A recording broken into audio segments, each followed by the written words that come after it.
आज का टॉपिक का नाम है विसर्ग संधि है। अब यहाँ पर सबसे पहले हम जानते हैं विसर्ग का क्या क्या बनता है। विसर्ग का क्या क्या बनता है और टॉपिक का नाम क्या है, विसर्ग संधि। अब विसर्ग संधि में कौन कौन सी संधियां हैं इसके बारे में हम सबसे पहले जान लेते हैं। तो देखो, सबसे पहले आती है रूत्व, स सजुसो रू, स सजुसो रू, इसका सूत्र होता है। फिर आती है सत्व, विसर्जनीय से स, सचुत संधि आती है। सचुत संधि का सूत्र होता है स्तो सचुना सचु। षटुत संधि का सूत्र होता है षटुना षटु। ऊत संधि का सूत्र होता है, दो भाग हैं ऊत के। तो पहला भाग है अतोरो, अतोरोर पलुता अपलुते। फिर है ऊत संधि, ऊत संधि का सूत्र है हंसी च। अब ये उदाहरण जो है ये अपवाद है, आपके सामने सूत्र के माध्यम से हो रहा है। तो देखिए, सबसे पहले हम जानते हैं रूत्र संधि में र मिलेगा पहचान के रूप में। वर्ग का या नो कहे शब्द के दूसरे तीसरे वर्ण के बाद में र मिले तो रूत्र संधि समझना है। और सलेट वाला स मिलेगा तो सत्व संधि है। और यहाँ पर कौन सा तालु स की दे रखा हो तो वहां पर भी सचुत संधि तो होती है, लेकिन तालु स का दंती स हो जाता है और दंती स होने के कारण से वो सत्व संधि में चली जाती है। षटुत संधि में मूर्धा स मिलेगा और यह तय वर्ग मिलेगा। तो ये समझना, इससे मूर्धा स का क्या हो जाएगा, दंती स हो जाएगा और दंती स होकर के विसर्ग संधि बन जाती है। ऊत संधि की बात करें, ऊत संधि में ओ मिलेगा। क्या मिलेगा, ओ। क्या मिलेगा, ओ मिलेगा। तो ओ का क्या हो जाएगा, विसर्ग हो जाएगा। और ऊत्व का दूसरा एक और ओ मिलेगा और इस ओ का भी क्या हो जाएगा, विसर्ग हो जाएगा। ध्यान देने की बात है, पहचान भी इसी में लिखी है। र का क्या हो जाएगा, विसर्ग हो जाएगा। सकार दंती स का क्या हो जाएगा, विसर्ग हो जाएगा। और तालु स का भी क्या हो जाएगा, विसर्ग हो जाएगा। मूर्धा स का भी क्या हो जाएगा, विसर्ग हो जाएगा। और ओ का भी क्या हो जाएगा, विसर्ग हो जाएगा। और ओ का भी क्या हो जाएगा, विसर्ग हो जाएगा। ठीक है। अब यहाँ पर ये तो हो गई इसकी पहचान। अब परिभाषा यदि बनानी है तो क्या करना है अपने को, परिभाषा रूत्र की परिभाषा बन जाएगी स सजुसो रू। जब विसर्ग से पहले ए नहीं दे रखा हो, अन्य कोई स्वर हो, आकार के अलावा आकार को छोड़ करके अन्य कोई स्वर हो तो विसर्ग का क्या बन जाएगा, र बन जाएगा। अच्छा, अब यहाँ पर विसर्ग के बाद में क्या दे रखा हो, प्लस है, प्लस के बाद में तो ये स दे रखा हो और तय वर्ग दे रखा हो तो इस विसर्ग का स बन जाएगा। अब विसर्ग के बाद में तालु स दे रखा हो या चय वर्ग दे रखा हो तो इसका क्या बन जाएगा, सकार बन जाएगा। क्या बन जाएगा, सकार बन जाएगा। अब देखो, विसर्ग के बाद में यदि मूर्धा स दे रखा है या टय वर्ग दे रखा है तो इस विसर्ग का क्या बन जाएगा, मूर्धा स बन जाएगा। यदि विसर्ग से पहले ए दे रखा है और विसर्ग के बाद में भी ए दे रखा है तो विसर्ग का क्या बन जाएगा, ओ बन जाएगा। यदि विसर्ग से पहले ए दे रखा है और विसर्ग के बाद में हंस प्रत्याहार दे रखा है, हंस प्रत्याहार का मतलब वर्ग का तीसरा चौथा पांचवा वर्ण और य व र और ल दे रखे हो तो समझना इस ओ का क्या बन जाएगा, विसर्ग, और इस विसर्ग का क्या बन जाएगा, ओ बन जाएगा। अब देखो, जब एतत् और तत् ये सर्वनाम शब्द दे रखे हैं और सर्वनाम शब्द के बाद में इन एतत् और तत् में कोई ककार नहीं हो तो इस विसर्ग का क्या हो जाता है, लोप, और लोप का क्या हो जाता है, विसर्ग हो जाता है।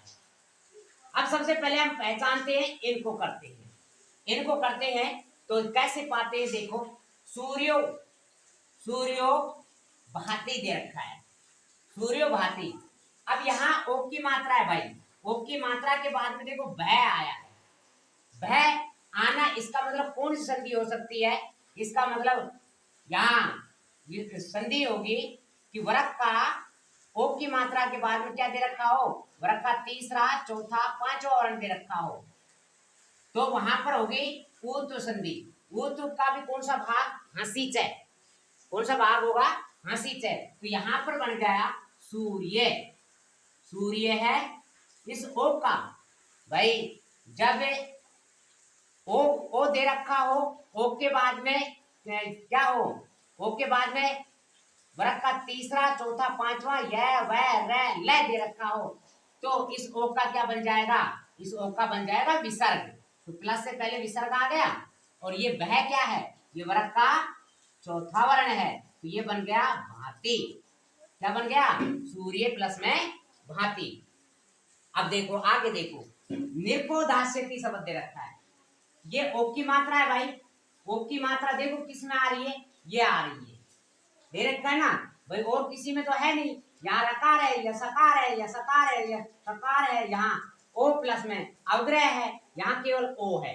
जब ओ की मात्रा दे रखी हो तो वहां पर आपकी हंसी च संधि होती है।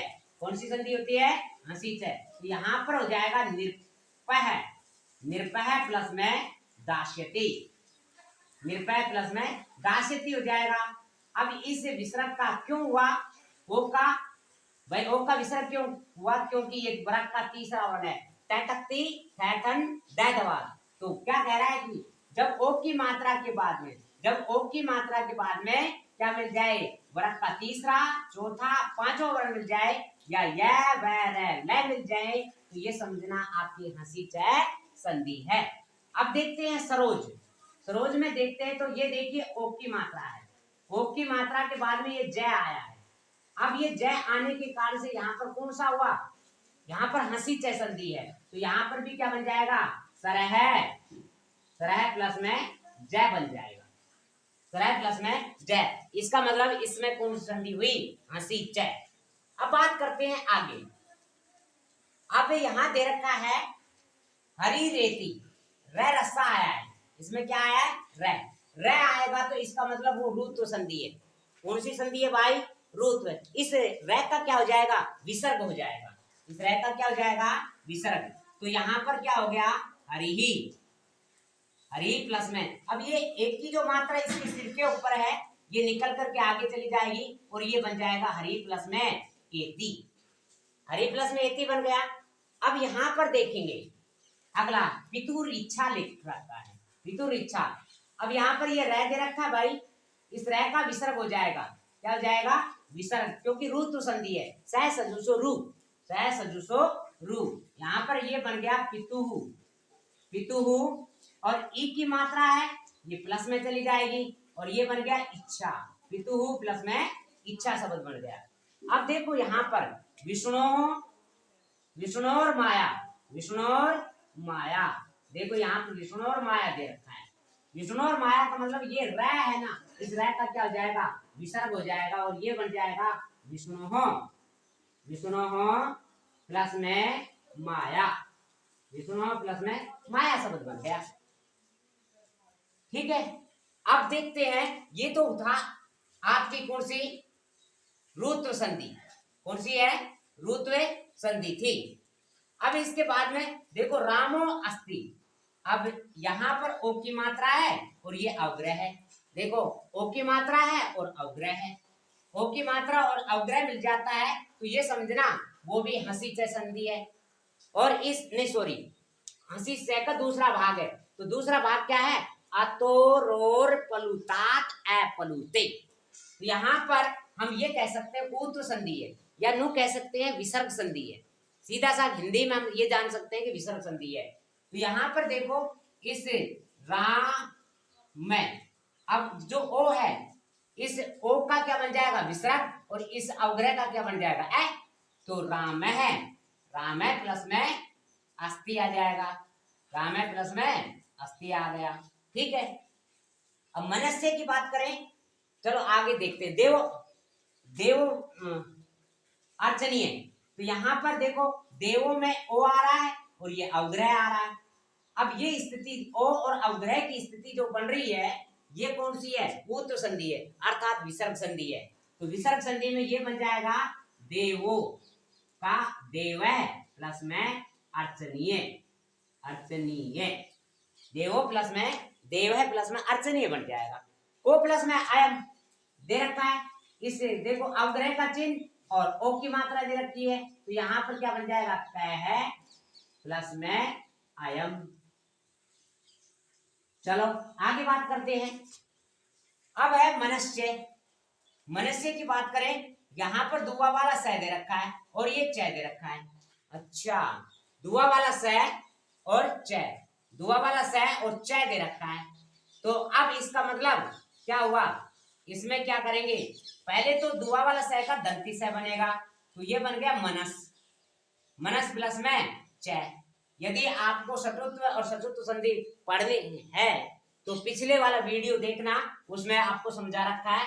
तो यहाँ पर अब ये आया है मनस, मनस प्लस में च हो गया।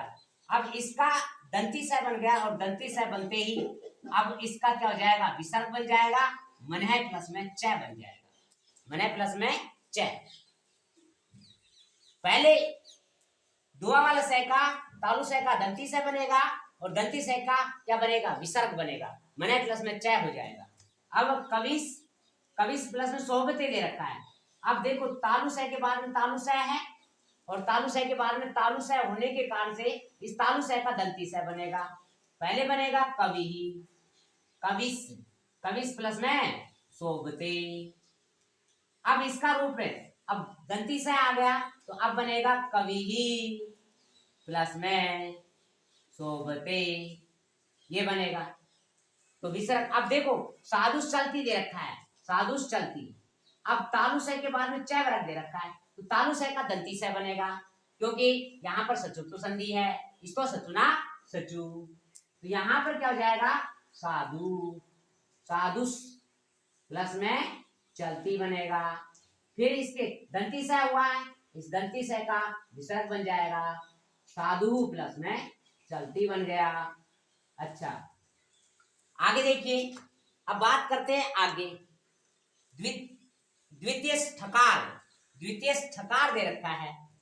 अब यहाँ पर मूर्धा स है और ये ठ दे रखा है, मूर्धा स है और ये ट वर्ग दे रखा। ट वर्ग में ट टमाटर, ठ टटेरा, डडलिया, डडखंड, अनेक खाली आता है। तो अब इस मूर्धा स का तो दंती स बनेगा, ये बन गया द्वितीय, द्वितीय प्लस में ठकार। अब जो दंती स बना है इसका विसर्ग बन जाएगा, ये बन गया द्वितीय, क्या आगे विसर्ग, और ये ठकार है, द्वितीय ठकार है। अब देखो रामस, रामस षष्ठ दे रखा है, क्या दे रखा है, रामस षष्ठ। तो रामस षष्ठ का क्या होगा, मूर्धा स के बाद में मूर्धा स है और इस मूर्धा स का क्या हो जाएगा, दंती स बनेगा पहले, ये बन गया रामस प्लस में षष्ठ, है ना। अब इसके बाद में राम, राम है, दंती स का विसर्ग हो गया और ये बन गया षष्ठ। अब देखो सरस्ती, सरस, सरस सरती, सरस सरती दे रखा है। तो यहाँ पर दंती स के बाद में दंती स दे रखा हो, सीधा ही दंती स का क्या हो जाता है, विसर्ग हो जाता है। तो इसका क्या हो जाएगा, इसका हो जाएगा सरह, सरह प्लस में सरती, सरह प्लस में सरती। सत्व संधि है, कौन सी है, इसमें डायरेक्ट सत्व संधि होती है। अब यहाँ पर दे रखा है देवस्त्राता, देवस्त्राता, दंती स के बाद में, दंती स के बाद में त्रय आ रहा है, तय आ रहा है, तो इस देव है प्लस में त्राता हो जाएगा, क्या हो जाएगा, देव है प्लस में त्राता। अब जैसे यहां दे रखा है बाल है, बाल है पट्टी। अब देखो ये जो दे रखा है ये चिन्ह, इस चिन्ह के बाद में देखो क्या है, ये पकार है, उपदय मानिए हुआ है, उपदय मानिए हुआ है। तो यहाँ पर क्या होगा, इस पकार, पकार आने के कारण से इस चिन्ह का क्या हो जाएगा, विसर्ग बन जाएगा, क्या बन जाएगा, विसर्ग। और ये क्या लिखा जाएगा, बाल है पट्टी भी लिखा जाता है, बाल है पट्टी। भाई आप जब उच्चारण स्थान पढ़ाए गए थे, उच्चारण स्थान में ये दे रखा है, तो इसको बोलते हैं उपधेयमानीय। उपधेयमानीय जब कब होता है, जब देखिए जब प और फ होता है, तो यहाँ पर इसके बाद में इसको अर्ध विसर्ग भी बोला जाता है, क्या बोला जाता है, अर्ध विसर्ग की श्रेणी में रखा जाता है। तो यहाँ पर बन गया बालय पट्टी। अब देखो निरपय, वो सॉरी नर है खादती दे रखा है, नरह खादती, तो यहाँ पर नरह खादती ये अर्ध विसर्ग दे रखा है। आगे देखो ये क्या है, ख दे रखा है, ख दे रखा है, इसका मतलब जीव्या मूलस्य। कौन सा है? जीव्या मूलस्य। तो इसको भी विसर्ग कैसे करेंगे? नरह, नरह प्लस में खादती बन जाएगा, नरह प्लस में खादती। और इसको ऐसे भी लिखा जा सकता है, नरह खादती भी लिखा जा सकता है। संधि करेंगे तो क्या हो जाएगा? नरह प्लस में खादती, नरह प्लस में खादती। इस रूप में भी लिखा जा सकता है और इस रूप में भी लिखा जा सकता है। अब बात करते हैं आगे कि यहाँ पर ये तो विच्छेद करना सिखाया था। अब आपके सामने आ जाते हैं कि विच्छेद शब्दों को संधि युक्त कैसे करें। अब यहां पर देखेंगे विसर्ग, विसर्ग से पहले ई आया है, ए नहीं आया, ए नहीं आना चाहिए, विसर्ग से पहले ए नहीं आना चाहिए। अन्य कोई स्वर आ जाए तो वहां पर रुत्व संधि होती है। कौन सी होती है? रुत्व। स सजुसो रू, स सजुसो रू। तो इस विसर्ग का रै बन जाएगा। क्या बन जाएगा भाई? रै। और ये बन गया कबीर, कबीर गायक। ए रै में मिल जाएगा, ए है जो रै में मिल जाएगा, क्योंकि कहते हैं कि स्वर होते हैं व्यंजन में मिल जाते हैं। अब देखो इस विसर्ग से पहले एक की मात्रा है, ये बनेगा रवेर गति। अब यहाँ तो स्वर था लेकिन यहाँ पर ग क्या है? व्यंजन है। इसका मतलब ये जो विसर्ग है ये किसकी मात्रा के रूप में जाएगा? रै के अर्ध रै हो जाएगा। तो किसके ऊपर चला जाएगा? ग के ऊपर चला जाएगा। अब है हरि प्लस में त्राय थे। अब देखो विसर्ग से पहले क्या आया है? ई आया है। और विसर्ग के बाद में क्या आया? तय। विसर्ग के बाद में तय और स आ जाता है तो इस विसर्ग का क्या बन जाएगा? दंती से बन जाएगा। तो हरिस्त्राय से बन जाएगा। तो यहाँ पर विष्णु प्लस में तप्ती दे रखा है, यहाँ पर विसर्ग के बाद में कौन आया है? तयवरग आया है, तयवरग आया है। तो इसका मतलब इस विसर्ग का क्या बन जाएगा? दंती से बन जाएगा, अर्ध दंती से। तो विष्णु तप्ती हो जाएगा, विष्णु से तप्ती। अब देखो वृक्ष है प्लस में छादयति दे रखा है, वृक्ष, वृक्ष। अब विसर्ग के बाद में क्या दे रखा है? छह। विसर्ग के बाद में क्या दे रखा हो? सह दे रखा हो, यानी कि तालु सह दे रखा है, या चय रखा, कोई सा विवरण दे रखा हो। तो इस विसर्ग का क्या हो जाएगा? इस विसर्ग का क्या हो जाएगा? सकार हो जाएगा, तालु सह बन जाएगा। क्या बन जाएगा? तालु सह। और ये हो जाएगा वृक्षस, वृक्षस छादयति। अब ये दे रखा है राम प्लस में सेते। अब विसर्ग के बाद में क्या दे रखा है? तालु सह दे रखा है। तो इस विसर्ग का क्या हो जाएगा? तालु सह बन जाएगा। तो रामस सेते बन जाएगा, रामस सेते। अब है धनु प्लस में षष्ठ, धनु प्लस में षष्ठ दे रखा है। तो अब देखो विसर्ग के बाद में कैसा सह दे रखा है? मूर्धा सह दे रखा है। तो मूर्धा सह जब दे रखा हो तो यानी विसर्ग का क्या हो जाएगा? मूर्धा सह बन जाएगा।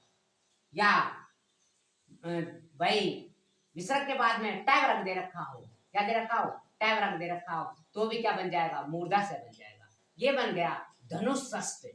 धनुष से कौन सा से आएगा? मूर्धा से आएगा, धनुष षष्ठ। पेट कटा से आएगा। अब है मीमांसा टीका। अब देखो विसर्ग के बाद में टै टमाटर आया है, क्या है? टै टमाटर। तो अब इसको संधि युक्त करते समय तो इसमें मूर्धा से हो जाएगा। कौन सा से हो जाएगा? मीमांसायास, मीमांसायास टीका, मीमांसायास टीका हो जाएगा। अब क्या कह रहा है अगला? देखो विसर्ग कै प्लस में अस्मिन दे रखा है, अब वापिस इसको जोड़ना है। तो अब विसर्ग से पहले क्या हो? विसर्ग से पहले क्या हो? देखो इसमें विसर्ग से पहले आकार है, कै में किसकी ध्वनि आ रही है? ए की। तो अब इस विसर्ग का क्या बन जाएगा? ओ बन जाएगा। क्या बन जाएगा भाई? ओ बन जाएगा। तो ये बन गया को, और इस अवग्रह का क्या बन जाएगा? ए का अवग्रह बन जाएगा को अस्मिन, को अस्मिन। एस अवग्रह बोलते हैं इसको, या अस्मिन बन जाएगा। अब देखो ये है सिवाय प्लस में अर्चे। तो अब विसर्ग से पहले ए आकार है और इसके बाद में भी ए है। तो अब इस विसर्ग का ओ बन जाएगा शिवो, शिवो अर्चेय बन जाएगा, शिवो अर्चेय। अब यहां पर बात आती है लक्ष्मण प्लस में मूर्छित, लक्ष्मण प्लस में मूर्छित दे रखा है। लक्ष्मण से पहले, अब लक्ष्मण में देखो विसर्ग है और विसर्ग से पहले आकार है, देखो विसर्ग से पहले आकार है और इस आकार और विसर्ग के बाद में कौन सा है? हंस प्रत्याहार का वर्ण है। मैं है जो हंस प्रत्याहार का वर्ण है। हंस प्रत्याहार का मतलब क्या होता है भाई? वर्ग का तीसरा, चौथा, पांचवा, या वह, र, ल। होता है ना, तो ये समझना कि आपकी हंसी चय संधि है। कौन सी संधि है? हंसी चय संधि है। तो इस विसर्ग का क्या बन जाएगा? ओ बन जाएगा। तो यहाँ पर क्या बन गया? लक्ष्मणो मूर्छित बन गया, लक्ष्मणो मूर्छित। अब यहाँ पर देखो, मने प्लस में रथ दे रखा है। विसर्ग से पहले ए है और विसर्ग के बाद में कौन है? रै है। तो विसर्ग के बाद में रै क्या है? यह हंस प्रत्याहार का वर्ण है। हंस प्रत्याहार का ये रै दे रखा है, रै दे रखा है, इसलिए ये क्या बनेगा? मनोरथ बनेगा। क्या बनेगा? मनोरथ। अब यहां पर देखते हैं, एतत् और तत् के बाद में विसर्ग दे रखा हो, एतत् और तत् के बाद में क्या दे रखा हो? विसर्ग। ये एतत् का रूप चलता है भाई, तीनों लिंगों रूप चलता है एतत् का, तो ये विसर्ग दे रखा। और इस एतत् और तत् में ककार नहीं होना चाहिए। क्या नहीं होना चाहिए? ककार, कै नहीं आना चाहिए, तो ही विसर्ग का लोप होगा। अब देखो, ए और सही तो है, ककार कहाँ है? नहीं है, तो ककार नहीं है, तो इसलिए ये इस विसर्ग का क्या हो जाएगा? लोप हो जाएगा और ये शब्द बन जाएगा एस विष्णु, एस विष्णु बन जाएगा। अब देखो, सह प्लस में गस्ती दे रखा है, सह प्लस में गस्ती दे रखा है, तो अब यहाँ पर क्या बनेगा? इसे ये सह किसका रूप है? ये तत् का रूप है। तत् का तीनों लिंगों में रूप चलता है भाई, और ये बन जाएगा सह गस्ती, सह गस्ती। बात समझ में आई होगी आपके? इसी को कहते हैं विसर्ग संधि। ये आपको शॉर्ट में पढ़ाने की कोशिश की गई है।